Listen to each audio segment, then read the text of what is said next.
Okay.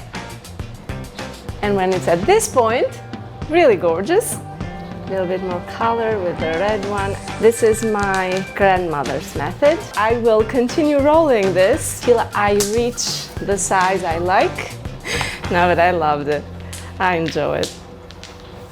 So welcome to another episode of Weston Cooks. My name is Mirela, and if you didn't see the first show, I'll remind you a little bit of myself. I'm from Albania, mother of 4. I am an RF wireless engineer and a graduate of Le Cordon Bleu, the Culinary Institute, which makes me a professional chef, just in paper.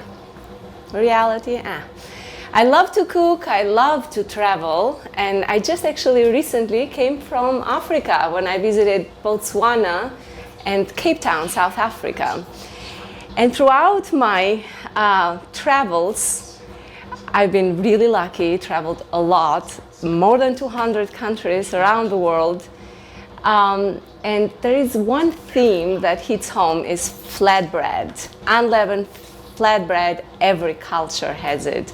India has it, chapati. Southern Africa has it, is the African chapati. Italian, of course, have it.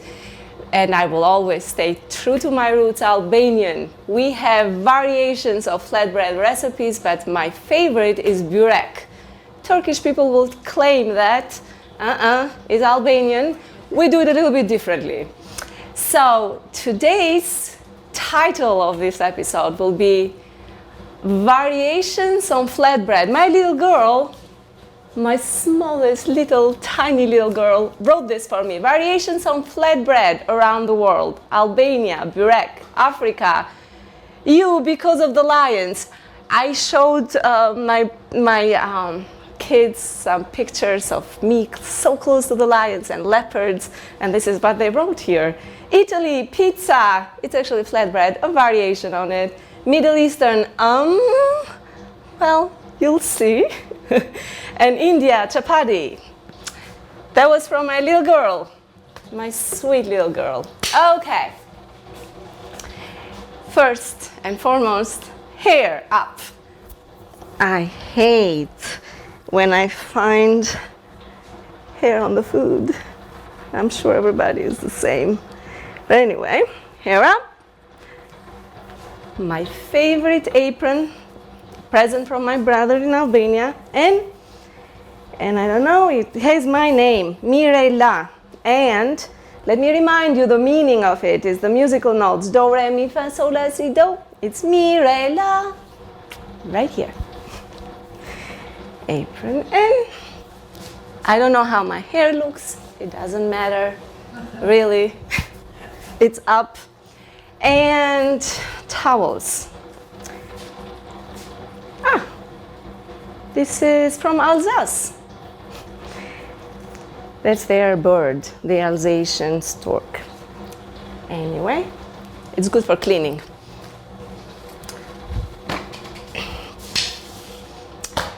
I will start with the most difficult of all, of course, the Albanian burek. So the flatbread recipes around the world, it doesn't matter what the grain is. The idea is the same. It's mostly flour, water, maybe a little bit of oil, and then you roll it. In Albania, we take that rolling to a whole new level. We roll it big and thin, sort of like phyllo dough, a little bit different technique.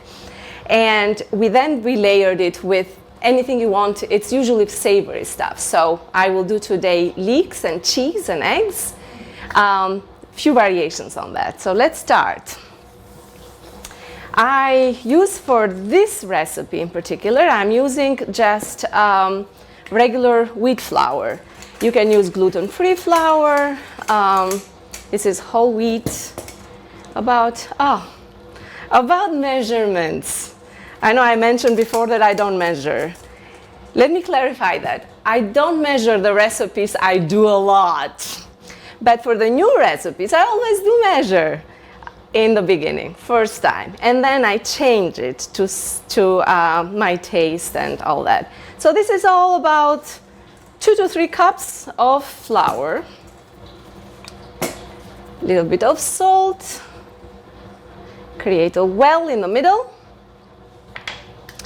I'm using this to give this a little bit of elasticity. I add a little bit of oil, and I'm using it's avocado oil because it has no flavor, and it's great for this recipe. You can use olive oil. Usually in Albania we use olive oil. We did not have avocado oil. And warm water, a little bit of warm water.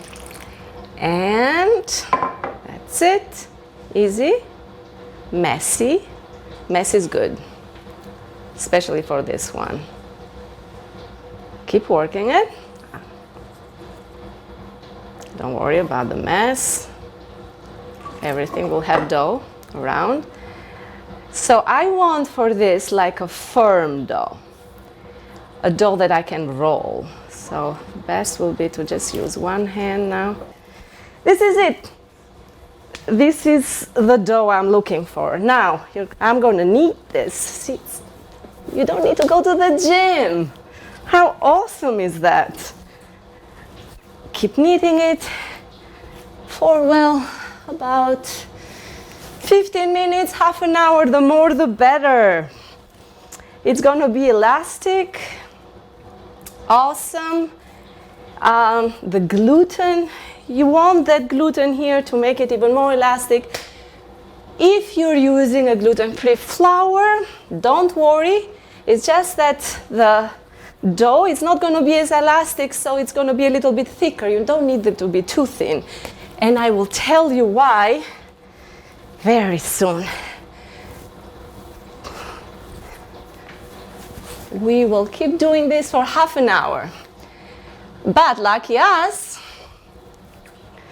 I have one done. Ta-da! Can you please pass me that? Thank you so much. There you go. This is my earlier workout. It's really great for your muscles. And this stays here. If you leave it for about 30 minutes and then start working it again, it's a little bit better. So it helps. So,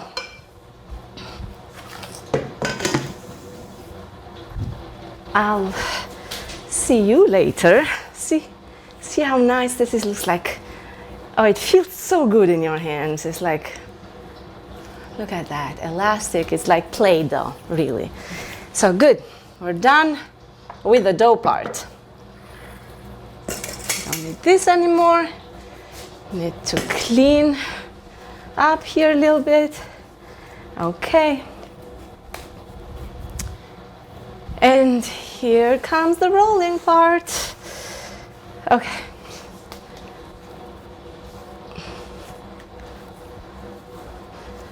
And here we go.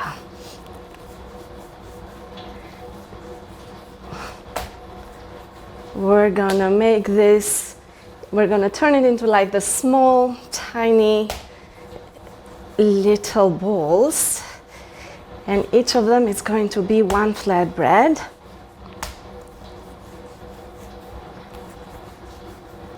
Okay, can you please pass me the knife? There we go. Try to keep them. So I'm gonna keep this part here because I'm gonna use that later. It's a different type of rolling for that part. And for this one,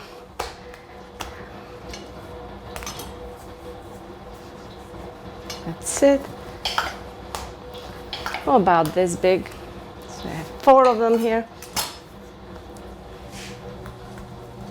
The best is to cover this with a wet towel.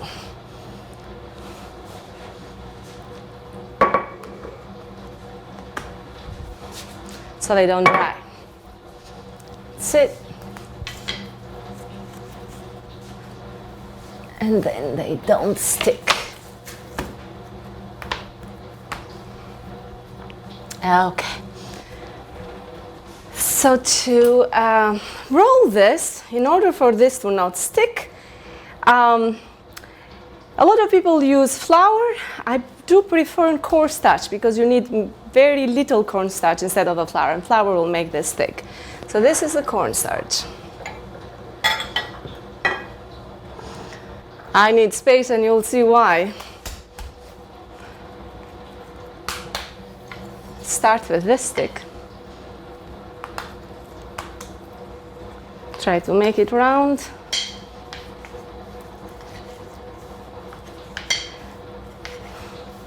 Breathe in, breathe out. Doesn't need to be a perfect circle, but it can be. You'll see that by just turning it about, well, 15 degrees or 15.5 degrees. Just kidding, just turn it a little so you can make that. Then now we switch to the Albanian rolling pin.